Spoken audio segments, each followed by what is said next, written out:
Yang namanya korelasi itu beda sama sebab akibat. Di kehidupan sehari-hari, harusnya teman-teman nggak asing dengan istilah-istilah seperti ini. Semakin tinggi tingkat edukasinya, semakin rendah tingkat religiusitasnya. Jadi ada frase, semakin besar X, semakin besar pula Y-nya.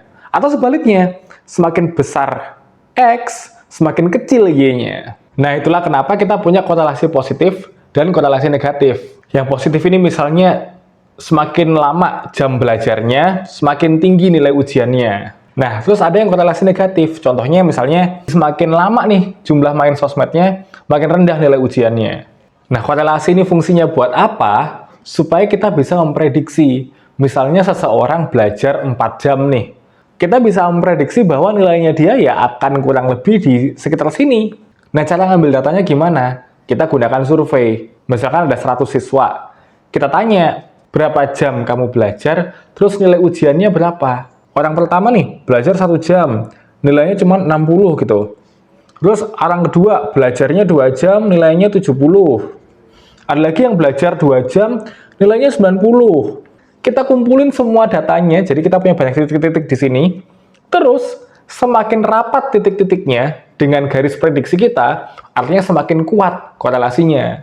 Tapi kalau terletak titik-titiknya itu ngacak, artinya dua variabel ini nggak punya korelasi. Ketika kita survei, dua variabelnya itu harus bisa dikuantifikasi dengan baik. Tapi kan kadang ada sesuatu yang abstrak. Kayak tadi contohnya, tingkat edukasi dan juga tingkat religiusitas. Indikatornya apa? Harus ada indikator-indikatornya yang nanti bisa kita representasikan dengan sebuah skor. Data korelasi seperti ini harusnya terus-menerus kita cari untuk menciptakan inovasi atau menciptakan kebijakan. Misalnya kita survei 100 anak, skor literasi mereka seperti apa, berapa uang yang mereka habiskan per bulan untuk beli buku.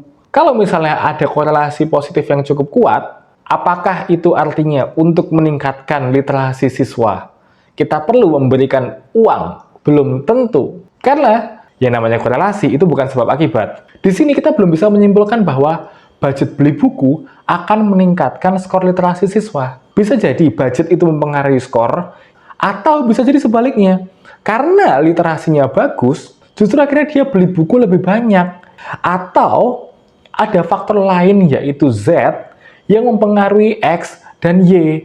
Misalnya gaji orang tua. Ternyata kalau orang tuanya gajinya lebih tinggi, X-nya naik, Y-nya juga naik. Untuk tahu sebenarnya faktor mana yang mempengaruhi mana, kita perlu yang namanya eksperimen. Sampai sini dulu aja deh. Kalau kalian pengen aku bikin video kayak gini lagi, tulis di kolom komentar.